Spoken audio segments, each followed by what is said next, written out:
Hi, hello. Welcome to the episode of Isaiah's Newsstand. It's your host, Isaiah Edwards. The date is September the 29th, 2025.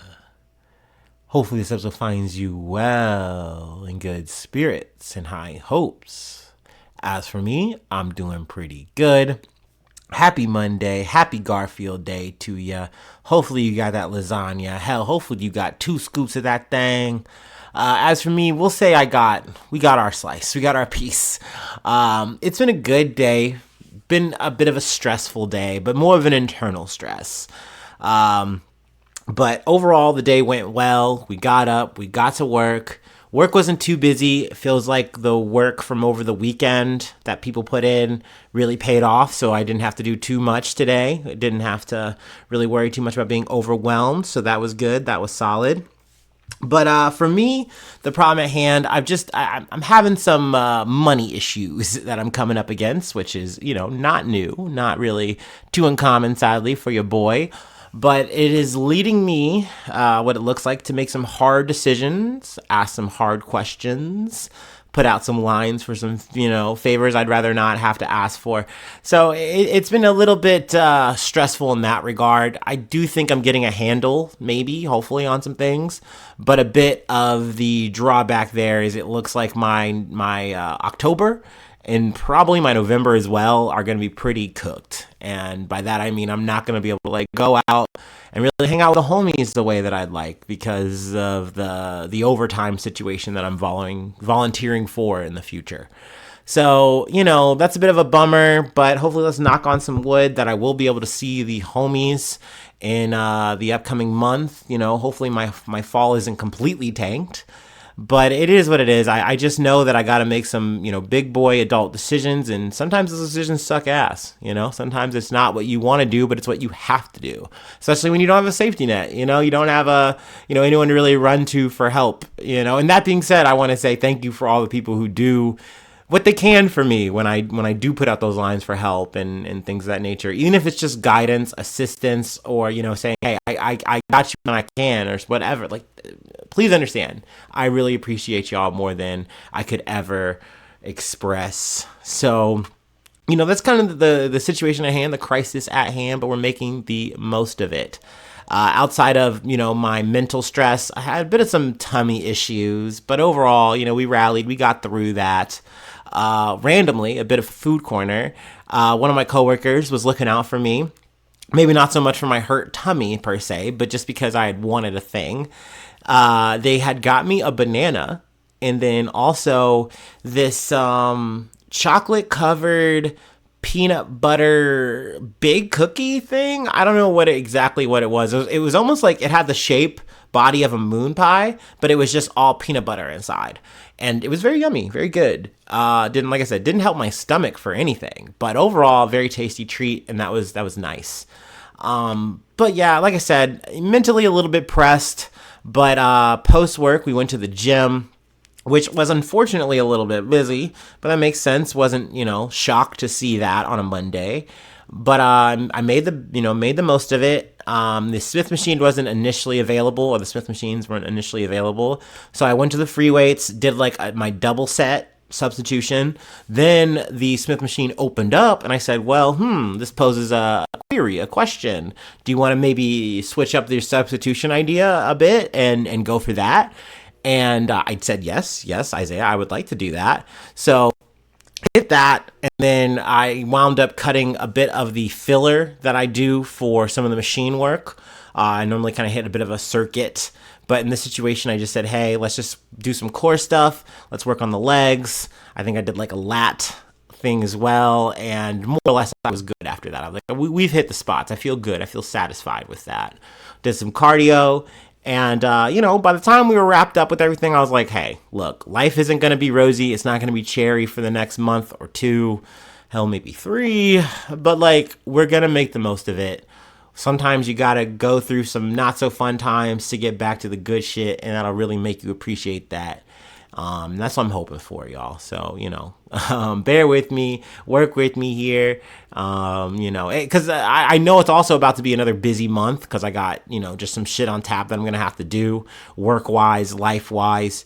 I'm gonna try to make sure that I keep the content as consistent as I can. That's a standard for me. I know I fall short sometimes. I know this September hasn't been my best month, but I appreciate number one, the newsies who they stay loyal, they stay down. Thank you, thank you, thank you.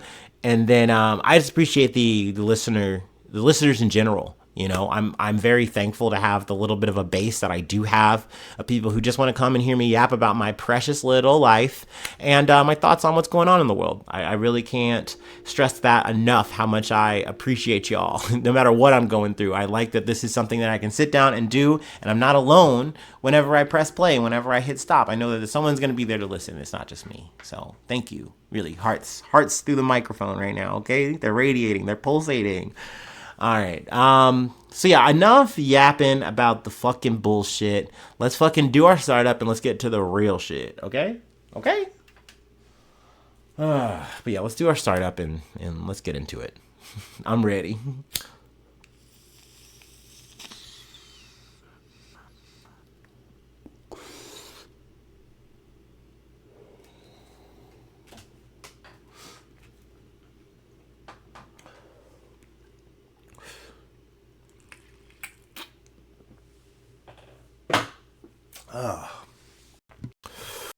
Whew.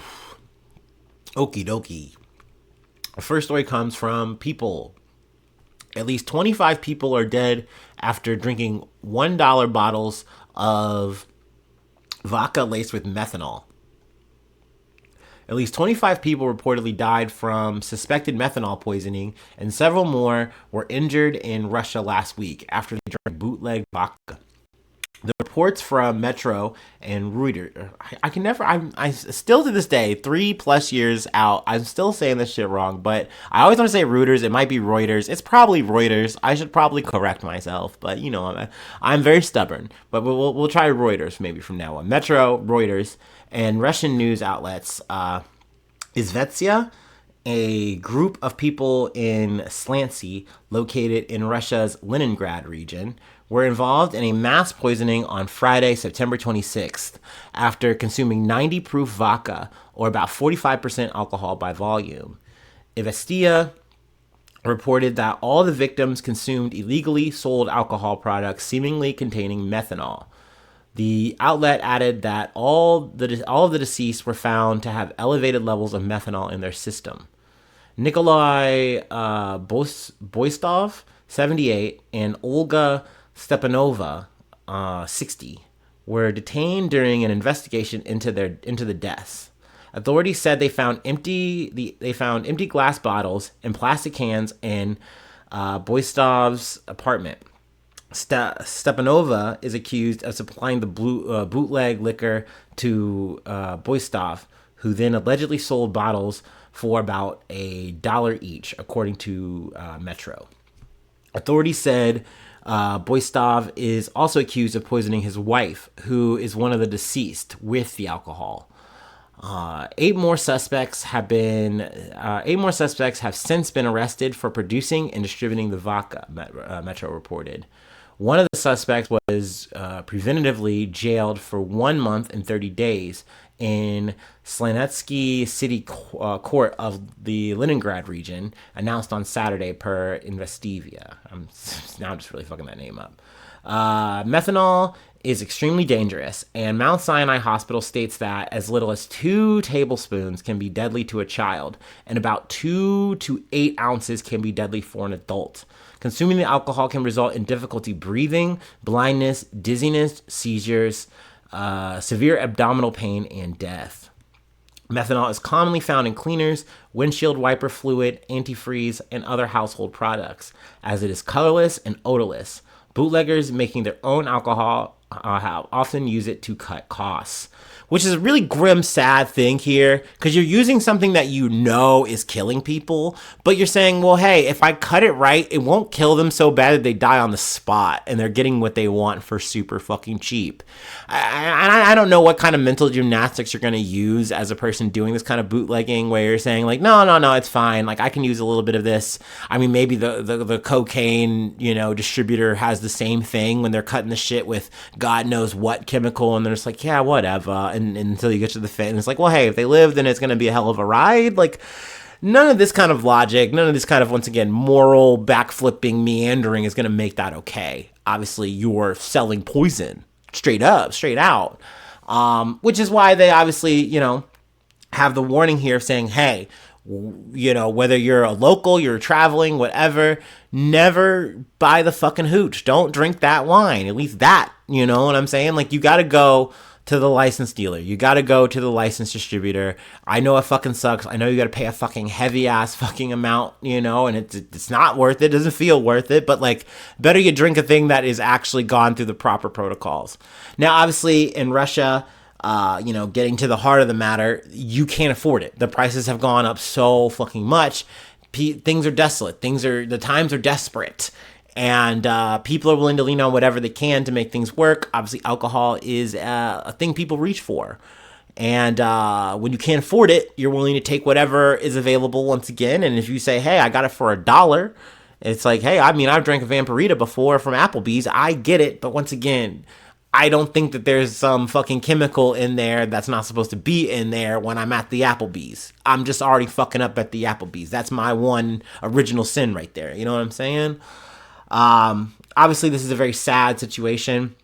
I mean, and kind of going back to the two bootleggers in this situation, like, to a certain extent, I almost want to be like, okay, I get it. Times are bad. You're providing a thing to these people. But, like, once again, you know what you're cutting your shit with. You know that this could kill people. And, like, to know that you were involved in, like, the either a friend, family member, loved one, whatever, like, you're still down to do this shit? You don't have any fucking qualms or pause about doing that shit? I mean, I don't know, maybe I think in this situation, I think it all happened at once, that person died in this group of people from drinking this, these bad batches of alcohol. But once again, man, I really can't fathom that mentality. It's pretty rough. It's pretty grim to be dealing that kind of shit to people, because you really are dealing death. It's just straight up. Like, the second they fucking pop the cap on this shit and go glug, glug, glug, glug, it's over for them, potentially.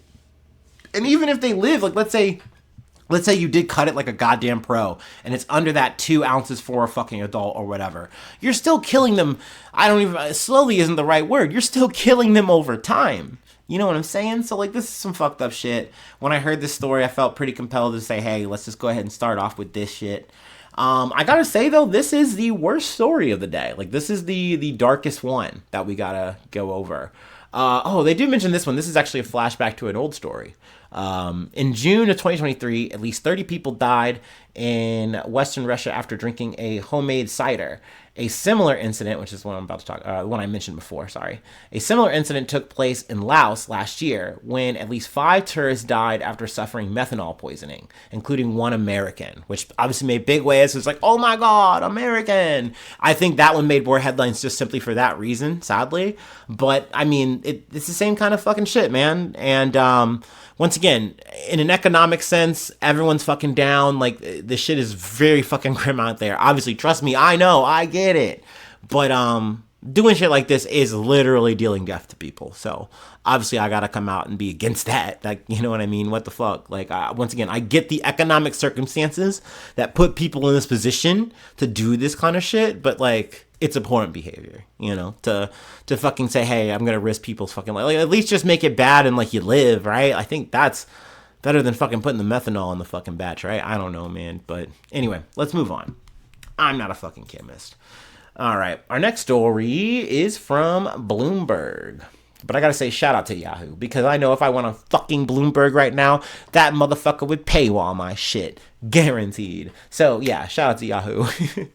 Google to pay $24.5 million to end Trump's suit over January 6th ban.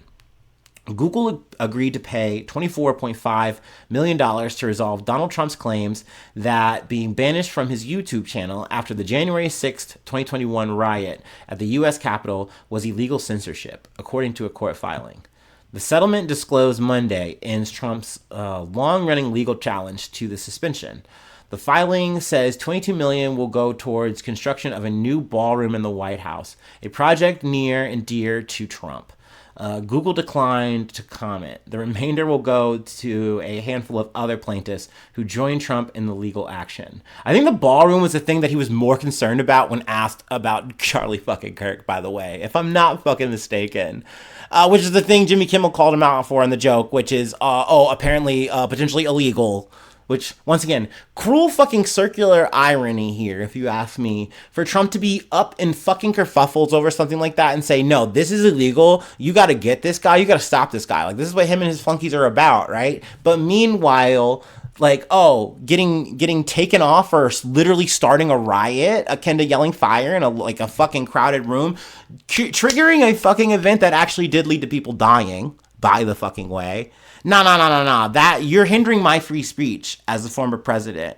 You know, I was right to be able to say that this shit is rigged and you guys got to fight or you won't have a country anymore. Like, okay. All right, man. All right. Once again, I get it. We are not doing real world shit. We're doing Trump world shit. That is what we're doing. We're in the Trump the Trump verse. Eating a Trump worst. Anyway, sorry, that was dumb. All right, let me see. Let me read a little bit further here. Trump has managed since winning back the presidency in November to secure favorable settlements with other tech and media giants that he accused of mistreating him. In spite of courts having regularly ruled that social media companies have First Amendment right to moderate content as they please. We could go through all of them, but in one way, shape, or form, we've already touched these stories, so I really don't feel like doing the massive flashback. By all means, if you know, you know. If not, the article is here for your reading pleasure. You guys Google this fucking shit. But yeah, it is always as either a loss or it is a capitulation. You know, one way or another, it leads to a settlement in which Donald Trump gets some kind of money, or like a library gets built, or a ballroom gets renovated, whatever the fuck, right? Because these people, at the end of the day, I say these people, but really, I mean these companies, these corporations, they don't care about really standing up for what's right or morals. Said this before, I'll say it a fucking 1,000 times. They care about a bottom line, and they would rather save money, cut their fucking losses, settle up with Trump, and move on. You know what I mean? Or say, hey, we'll yank this person. We'll stop doing this thing. We'll let this person go potentially if it's going to save us money, right? Or if the overall demographic is going to be okay with it, whatever. Let's just fucking make the deal. And as a human being watching this shit just kind of all unfurl and peel and fray away, just at the fucking, whim of Donald Trump, I hate it. But I know it's going to fucking keep happening because, once again, does Disney give a fuck about us? No. Does Google give a fuck about us? No. Like, that is not what they're here for. They're here to get into our fucking wallet and take our money. That's it. You know what I mean? To try to sell us some fucking ads on some fucking bullshit, one thing or another. They are just trying to get their bottom lines met, and they don't care how they do it. They don't care who the fucking president is or really what that motherfucker wants. It is always about what they need to do to make what? More money. So yeah. It's a bummer to see. It's a bummer to kind of just, cover shot to shot to shot. And then, like I said, you just have these big recaps and you just see, once again, it's win after win after win after win. Even sometimes when he loses, they still say, well, okay, we're going to settle out with you because we know you're going to keep trying to fight and drag the shit out. It's not worth it. If we're talking about a Twitter or whatever. And then that just gets fucking taken over by an Elon Musk. And then it's like, well, I mean, now you guys are just running parallel on the shit, right? Like I said, it sucks. It's the fucking bummer zone, but it's important to talk about, each and every one of these stories, I feel like, when I, can get the time, and I try to do my best on that. So yeah, I mean, are we booing? Yes, I'm booing Google. I'm booing YouTube. Fuck that alphabet bullshit. But once again, not surprised, and am I still going to use this shit? Yeah, I'm still going to fucking give these motherfuckers my YouTube premium money because I don't like ads. Anywho, let's move on from one scumbag to another. We're going to The Guardian. Rudy Giuliani and Dominion settle $1.3 billion defamation suit over election lies.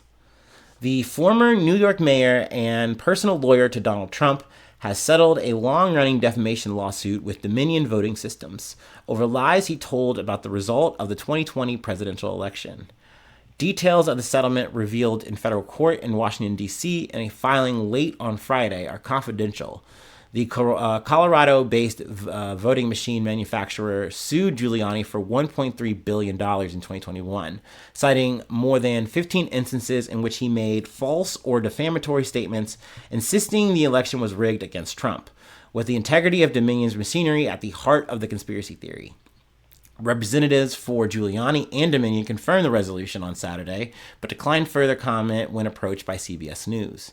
The parties have agreed to a confidential settlement to this matter, a Dominion spokesperson said in a short settlement. It is Dominion's third payout in defamation lawsuits about the election result before reaching trial. The company reached $787.5 million settlement in 2023 with Fox, the network that amplified numerous voices pushing the election lies, including the star's then host Tucker Carlson, the right-wing personality who was later fired. The conservative outlet Newsmax in August agreed to pay $67 million after a Superior Court judge in Delaware ruled it had defamed Dominion. Newsmax admitted no wrongdoing and said it stood by its reporting in a terse statement, but chose to settle before a jury got to decide the amount of damages in the $1.6 billion lawsuit. Am I skipping ahead here? Yes, I am. As Trump's personal lawyer, Giuliani was a leading purveyor of the lies, appearing on television and radio shows, as well as podcasts to amplify them. Let's see here. Skipping ahead, he got disbarred. We know that. I did want to highlight this one thing that we've also covered before. This past November, he lost his temper in a New York courtroom and shouted, "I can't pay my bills," at a judge in a hearing to explore why he had not complied with orders to surrender assets to pay a $148 million settlement to two Georgia election workers he defamed. He refused to, I think, give up his fucking watch that his son got him for his birthday. It's it's sentimental, blah, blah, blah, blah, blah, wah, wah, wah. Man, don't do the fucking crime if you can't fucking afford it, brother. You can't deal with the fucking ramifications. Oh, that's crazy. Sorry. Anyway. Cool that this is just getting settled up. I wish we had a number about how much this fucking jabroni is gonna have to pay up. It would just be nice to know. I'd like to know. But, unless someone leaks or, does a little tell-all, whatever, we're not gonna be privy to that information, unfortunately. But, I'm always happy to see at least, a crony take a fucking hit here. Because fuck Giuliani, man. So, yeah, that motherfucker could live in Tomato Town for all I cared. Tomato, tomato, tomato for that man. Boo, that fucking sweaty, greasy fuck. Anyway, we're going to go ahead and move along. Just wanted to get that covered. This is some good news. Technically, though, it's still in the Trump verse, if you will, but we got to go to Afghanistan. Taking a little bit of a vacation. So scenic, so nice. Let's go ahead and take our last break, and we will close it out, which we're going to call it a W. I say a moral W, not maybe, super cool, great W. I don't know. Life's complicated, no?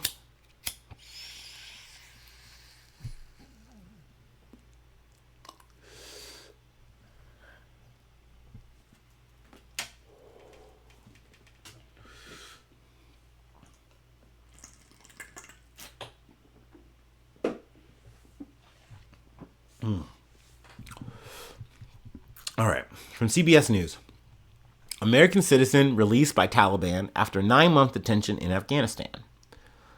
Amiri, an American citizen detained 9 months ago in Afghanistan, was released Sunday and is on his way back to the United States, Secretary of State Marco Rubio announced. Today, we welcome home Amiri, an American who was wrongfully detained in Afghanistan, wrote Rubio in a social media post. I want to thank Qatar for helping secure his freedom. Also, worth noting here, this deal does not get done without the Qataris, who, mind you, 2-3 weeks ago, got bombed by Israel, an ally to America, in which we were privy to. We can get a little murky about when we knew about that, but more or less we allowed that to fucking happen. Also, they could fucking try to kill some leaders in Hamas who were there for what? Negotiations.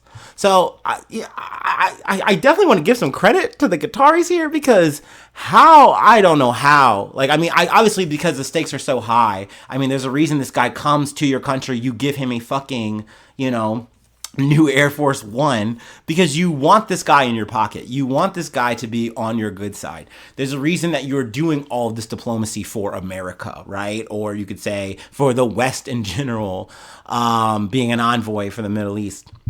But crazy to do that knowing that these motherfuckers bombed your shit and like really didn't apologize.